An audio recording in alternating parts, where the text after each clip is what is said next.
Good morning student. हम जो अपना अध्ययन कर रहे हैं विश्व की प्रमुख जनजातियां, उनमें भील जो हमारे तीसरे नंबर की जनजाति है, भारत की जनजाति, और क्षेत्र के हिसाब से देखें या जलवायु व्यवस्था के अनुसार से देखें तो ये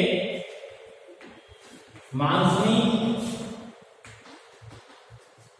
जलवायु क्षेत्र की, कौन से क्षेत्र की है? मानसूनी जलवायु क्षेत्र की जनजाति है। भील जनजाति जो है, इसकी उत्पत्ति के संदर्भ में बहुत से साक्ष्य हैं, बहुत से प्रमाण हैं, और प्रमाणों के आधार पर पता लगाते हैं कि इसके जो वंशज थे वो कौन थे, या इनकी उत्पत्ति जो थी वो कब हुई थी। ये पुरानी प्रजातियों के अंतर्गत मानी जाती है। इनके साक्ष्य जो है वो हमारे जो एपिक्स हैं या अपने जो ग्रंथ हैं, उन ग्रंथों में से इसकी जानकारी पाई जाती है। भील जनजाति जो है वो भारत में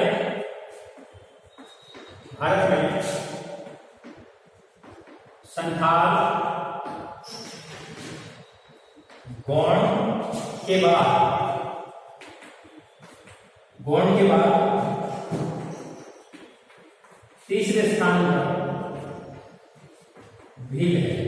यानी जनसंख्या की दृष्टि से बात करें हम तो भारत में गौंड और संथाल और गौंड के बाद में तीसरी जो अधिकतम जनसंख्या वाली जनजाति आती है वो कौन सी है? भील जनजाति है। हालांकि भील जो है वो प्रमुख रूप से राजस्थान की मानी जाती है, लेकिन जनसंख्या की दृष्टि से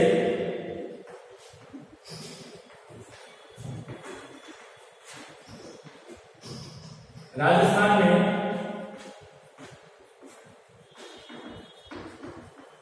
इसका मीणा जनजाति के बाद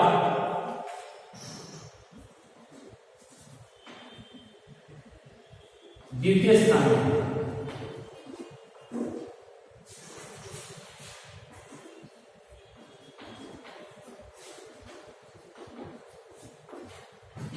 भारतीय के बाद जो तीसरे स्थान पर है जनसंख्या दृष्टि से, राजस्थान के प्रमुख तीन जातियों में आती है, लेकिन मीणा जनजाति के बाद में दूसरे स्थान पर जो जनजाति आती है वो भील जनजाति है।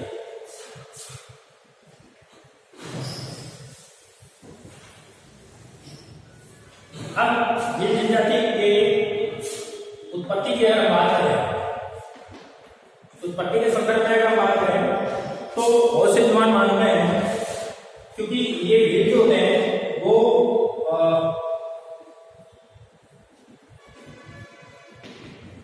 तीरंदाज होते हैं और धनुष्मान में निपुण होते हैं। ये कला इनको अपने पुरुषों से मिली है। उत्पत्ति के संदर्भ में माने तीरंदाज होते हैं, तो उसकी उत्पत्ति के रूप में मानते हैं।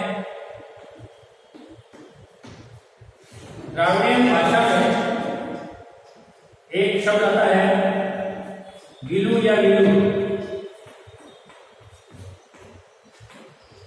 गिलू या गिलू। इसका मतलब होता है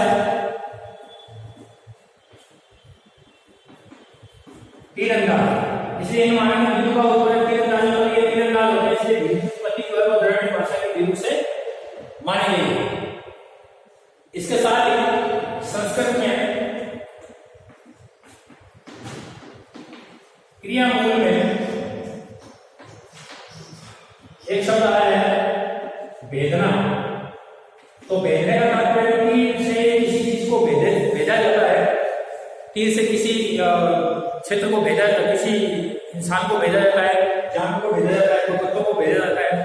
तो इसलिए भेदने क्रिया के रूप में भेदने को भी इसके संदर्भ में लिया गया है। भील जो है वो तीर कमान चलाते हैं और वो भेदने का काम करते हैं, इसलिए इसका रूप। इसके अलावा रामायण काल में जब भगवान श्री राम वन में जा रहे थे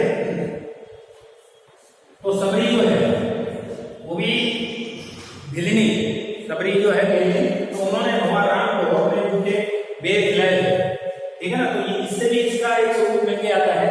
इसके अलावा इसके जो साक्ष्य मिलते हैं वो महाभारत में मिलते हैं। महाभारत में एकलव्य के रूप में। एकलव्य द्रोणाचार्य जी जो कौरवों को और पांडवों को अपनी शिक्षा दे रहे थे, तो उस समय वहां के आदिवासी क्षेत्र का नौजवान था एकलव्य, तो उन्होंने उनकी शिक्षा को देख के, है ना, तीरंदाजी सीखी। लेकिन इन्होंने द्रोणाचार्य जी ने, क्योंकि वो अर्जुन को बहुत धनुर्धारी मानते थे, तो उन्होंने क्या किया, उसका अंगूठा मांग लिया दक्षिणा में। तो अंगूठा लिया, उसके बाद में उन्होंने मूर्ति बनाई और उनको अपने गुरु मानते हुए उन्होंने धनुष बाण में, एकलव्य जो है वो भी वीर प्रजाति से। इसके अलावा निषाद रामायण में इनका उल्लेख आता है।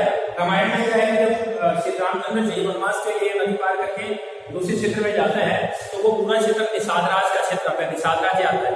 तो निषाद राज्य के साथ निषाद राज होते हैं, तो जो भीलों के राजा थे निषाद राज, वो उनको मिलते हैं, उनके मित्र है, वो पुराने उनके मित्र होते हैं, तो उनको बोलते हैं निषाद राज। तो निषाद जो है वो भीलों की, उनकी जगह वेशभूषा देखो तो भीलों जैसी है, उनके हाथों में भी तीर कमान है, तो वो निषाद। इसके अलावा निषाद जो थे वो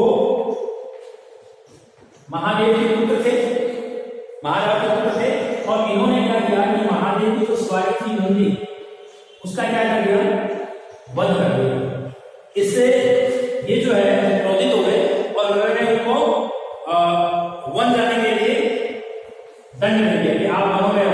तब से ये जो है वो वनों में भटकते रहते हैं। वनों के अंतर्गत इन्होंने अपने पूरा जीवन जो वनों में बनाया, और इनकी संतान है वो वनों में आकर वीर के नाम से प्रसिद्ध है। तो ये वीर का जो स्वरूप आता है। इसके साथ साथ अगर हम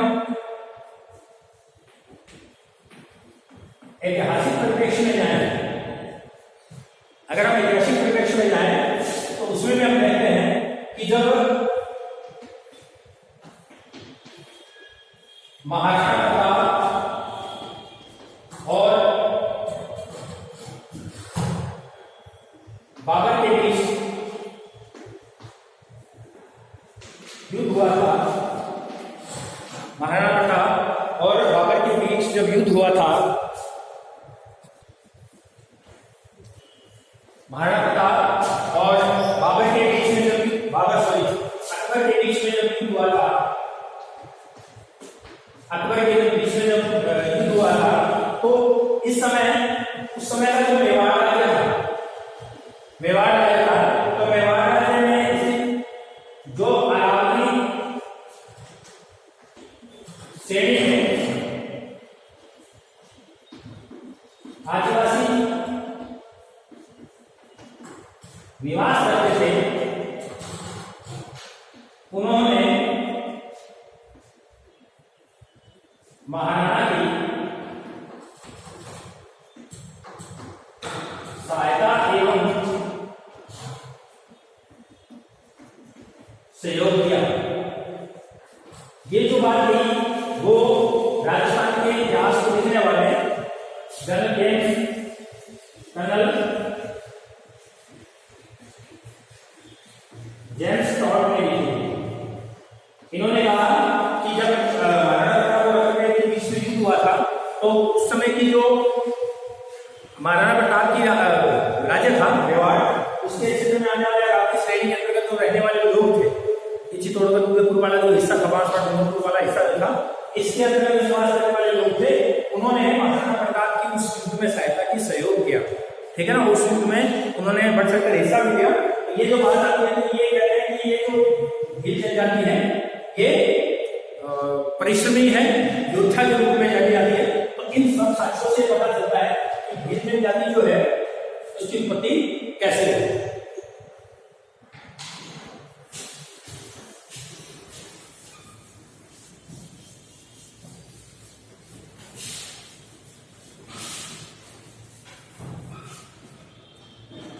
ये तो है इसकी उत्पत्ति। हालांकि किताब में उत्पत्ति नाम नहीं आएगा, लेकिन आप लिख सकते हो, उसमें पॉइंट बन जाएगा हमारा उत्पत्ति। इसके बाद में दूसरा जो हमारा क्षेत्र आता है वो आता है निवास।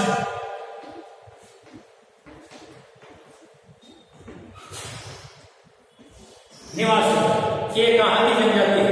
तो निवास क्षेत्र में अगर हम बात करें तो मुख्य रूप से 4 राज्यों की जनजाति है।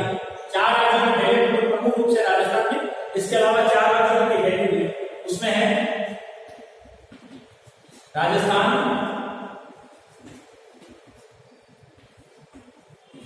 मध्य प्रदेश,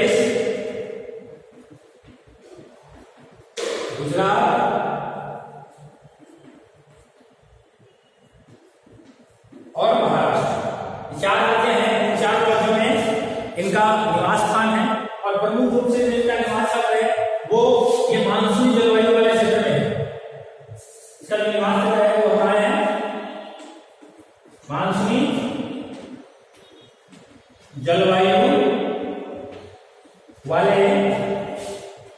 क्षेत्रों में निवास करते हैं। मानसूनी जलवायु वाले क्षेत्र जो है वो हमारे भारत के संदर्भ में इसको प्रमुखता दी जाती है कि भारतीय उपमहाद्वीप के संदर्भ में मानसून जलवायु का स्वरूप दिया जाता है। आपने पढ़ा होगा 11वीं क्लास में कि मानसून किसे कहते हैं, मानसून की परिभाषा क्या होती है, ठीक है ना। तो मानसून किसे कहते हैं ये सब आप जानते हो कि मानसूनी और ऐसी घटनाएं लगातार बहुत सालों तक होती है तो वो जलवायु के संदर्भ में गिनी जाती है, इसलिए इसको मानसून जलवायु वाला क्षेत्र के नाम से जाना जाता है। अब राजस्थान के अंदर ये कहाँ निवास करते हैं, इनके जिले कौन कौन से हैं जहाँ ये निवास करते हैं, ठीक है ना। एक चीज और ध्यान रखिएगा कि इन लोगों ने शासन भी किया था। तो अगर हम उत्पत्ति के संदर्भ में बात करें तो राजस्थान के अंदर ये इन्होंने जहां इनका शासनकाल रहा है, शासनकाल, उन शासनकाल की स्थिति को अगर हम ध्यान से देखें, ठीक है ना, हम निवास क्षेत्र के संदर्भ में भी इसको जोड़ के रख सकते हैं, ठीक है ना। तो संदर्भ के इसके साथ ही इसको जोड़ देते हैं। राजस्थान में देखो बांसवाड़ा,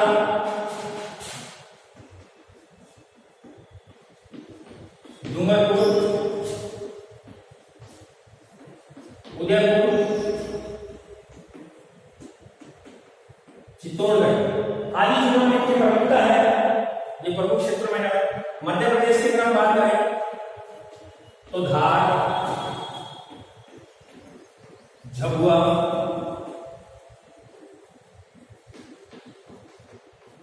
रतलाम ये जिले हैं। इनके अंतर्गत गुजरात की अगर बात करें तो पंचमहल, बड़ौदा। अगर महाराष्ट्र की बात करें औरंगाबाद,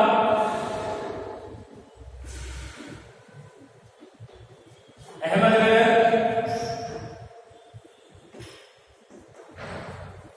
जलगांव, धुले और नासिक। इन जिलों में ये जनजाति क्या करती है, निवास करती है, ठीक है। तो ये इसका क्या है, निवास क्षेत्र है। अगर हम डायग्राम के हिसाब से इसको देखें तो डायग्राम से आपको पता लगेगा कि ये जो जनजाति है वो कहाँ निवास करती है। इसमें हम देख सकते हैं तो एक भारत के मैप के अंदर तो बना के बता रहा हूँ आपको।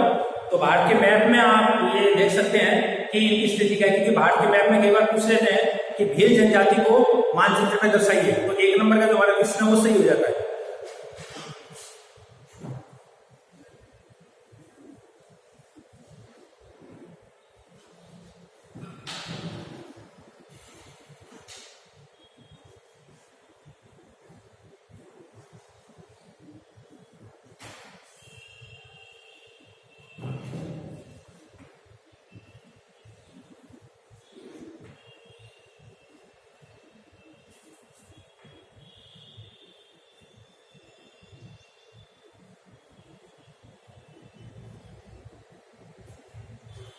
ठीक है, इस तरीके से भारत के मैप को हम बनाते हैं, ठीक है। अब यहां पर हमें स्थिति दर्शानी है, इसकी भारत की स्थिति दर्शानी है। तो इसके अंदर क्या करेंगे कि ये राजस्थान का हिस्सा है, गुजरात का हिस्सा, महाराष्ट्र का, मध्य प्रदेश का। तो ये जो हिस्सा है इसके अंदर राजस्थान आ गया, मध्य प्रदेश आ गया, और गुजरात आ गया और महाराष्ट्र आ गया। तो ये बड़ा क्षेत्र जो है वो आपका किसका है, भील जनजाति का है। तो भील जनजाति के क्षेत्र को अगर मानचित्र में दर्शाना होगा आपको इसके अंतर्गत दर्शाना होगा। इसकी जो एक्चुअल पोजीशन आती है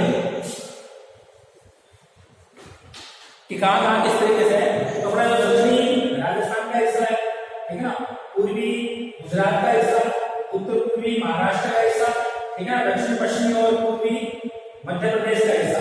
तो ये हिस्सा जो है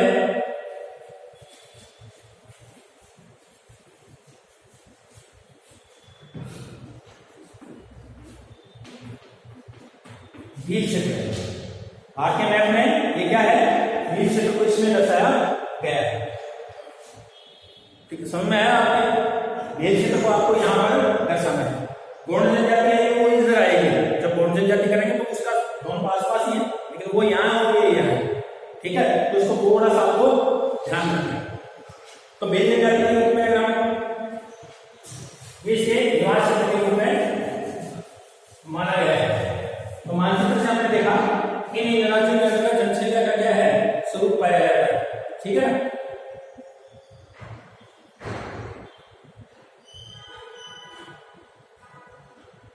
इसके अलावा जो हमें अभी जो मैं मैप बनाया है, उस मैप को देख लेते हैं।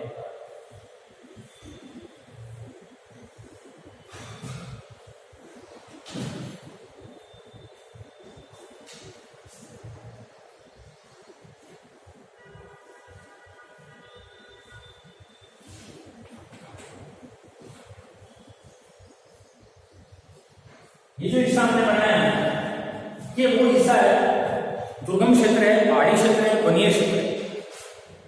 ठीक है ना, और इसी क्षेत्र के अंदर तो लोग क्या करते हैं, निवास करते हैं। लेकिन इस क्षेत्र में निवास करने के कारण उनको कई चीजों का सामना करना पड़ता है। हालांकि ये पूरी भूमि जो है जहाँ मिली है, ये लगभग 33% क्षेत्र वन से घिरी हुई है। 33% वन से, क्योंकि ये हमारा मापदंड भी है कि किसी भी प्रदेश के अंदर जनसंख्या के लिए और वातावरण को सुचारू रूप से स्वस्थ वातावरण की व्यवस्था करने के लिए 33% भूमि पर क्या होना चाहिए, वन होना चाहिए, ताकि वो वहां के पूरे प्रदूषण को क्या कर सकता है, कंट्रोल कर सकता है, कुछ हद तक कंट्रोल कर सकता है वर्तमान की स्थिति को ध्यान में रखते हुए। ठीक है ना, तो 33% भूमि पर वन कर सकता है। इसके अलावा ये इन लोगों के अंदर क्या आ रही है,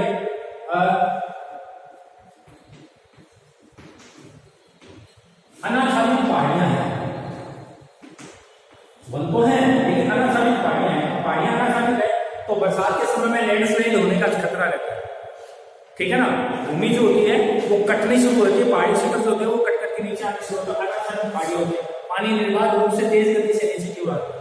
जब पानी नीचे आता है तो निश्चित है कि मिट्टी का क्या होता है, कटाव। कटाव को आपने पढ़ा है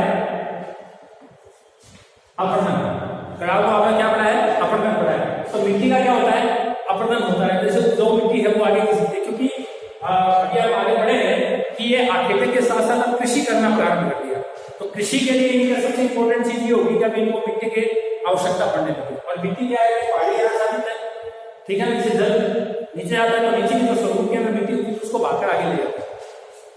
तो मिट्टी का क्या होता है, अपरदन है। इसके अलावा वर्तमान में वनों की क्या हो रही है, कटाई हो रही है। वनों की कटाई हो गई तो निश्चित रूप से कई पर्यावरणीय समस्याएं पैदा हो जाती है। तो वो भी ये वन संरक्षण भी करते हैं, वन संरक्षण करते हैं, तो इसलिए वनों को काट के करते हैं तो वनों से जो प्राप्त इनको वस्तुएं मिलती है उनकी कमी इनको महसूस होने लग जाती है। तो कुछ इनके समस्याएं भी सामने आती है। तो ये निवास क्षेत्र का समूह हो गया। ये निवास के राज्य हो गए राजस्थान, मध्य प्रदेश, गुजरात और महाराष्ट्र। और कौन कौन से जिलों के अंदर है वो जिले भी आपको बता दिया गया है। मानचित्र में भी आपको बता दिया गया है। ये पूरा क्षेत्र जो है वो आपको वैसे नहीं बनना, तो आप इस तरीके से सभी राज्यों को, मध्य प्रदेश को, राजस्थान को, गुजरात को, महाराष्ट्र को, तीनों को लेके इसकी बीच में शहरी करके आप लिख सकते हो बेल क्षेत्र। तो ये इनके निवास क्षेत्र के बारे में। ठीक है,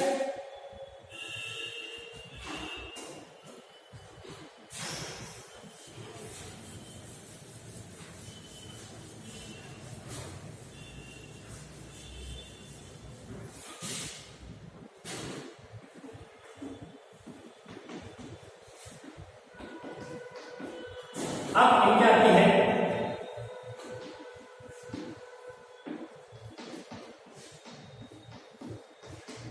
आर्थिक न्याय। आर्थिक न्याय को थोड़ा देख लेते हैं।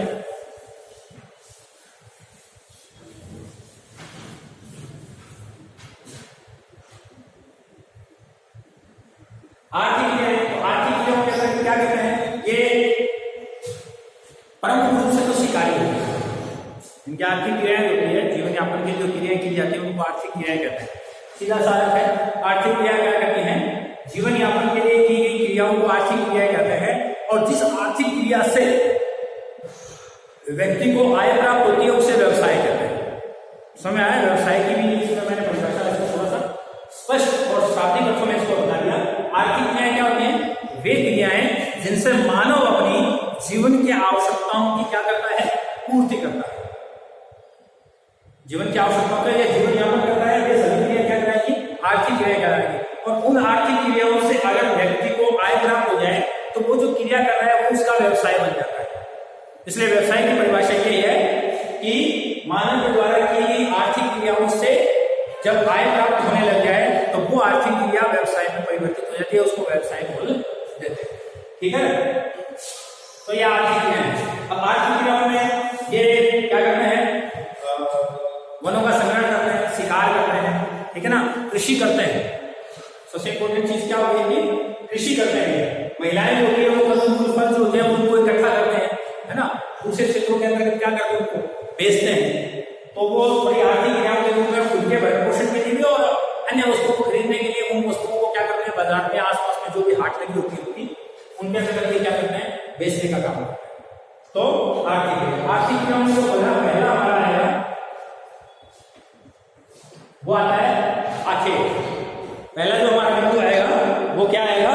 आखेट आएगा। आखेट में यह मुख्य रूप से तीर कमान का उपयोग करते हैं शिकार करने के लिए, आखेट करने के लिए। वनों का संग्रहण करते हैं। वनों का क्या करते हैं? ये संग्रहण करते हैं। और वनों के संग्रहण के साथ साथ ये क्या करते हैं? महिलाएं जो होती है फल जो होती है वो भी इकट्ठा कर लेते हैं। इसके साथ ये भेड़ बकरी, है ना, गाय या कुक्कड़ का मतलब जो मुर्गी वगैरह होती है उनका पालन भी ये करते रहते हैं। ठीक है ना। अब आखेट में मुख्य रूप से क्या है कि ये शिकार करते हैं। शिकारी परंपरागत रूप से अगर हम देखें तो भील जो है वो क्या है? शिकारी है। ठीक है ना। इसके लिए अलावा ये क्या करते हैं? मछली भी पकड़ते हैं, मछली पकड़ने का भी काम करते हैं। धीरे धीरे आखेट में पाबंदियां लगने के कारण सन 1972 और उससे पहले भी ऐसी परिस्थितियां होगी, लेकिन 1972 में एक एक्ट बन गया था, वन्य एवं वन्य जीव संरक्षण अधिनियम, वन्य जीव संरक्षण अधिनियम 1972। तो उस 72 के अनुसार शिकार करना प्रतिबंधित हो गया था कि आप शिकार नहीं कर सकते। और दुर्लभ प्रजातियां, संकटापन्न प्रजातियां, सुलभ प्रजातियां, प्रजातियों उसका विभाजन किया गया था। रेड, हरी और पीली उनकी कुछ इसमें उन्होंने निर्धारित कर दी गई थी। तो इसलिए आगे शिकार और मछली करने का प्रमुख कार्य था। लेकिन अब धीरे धीरे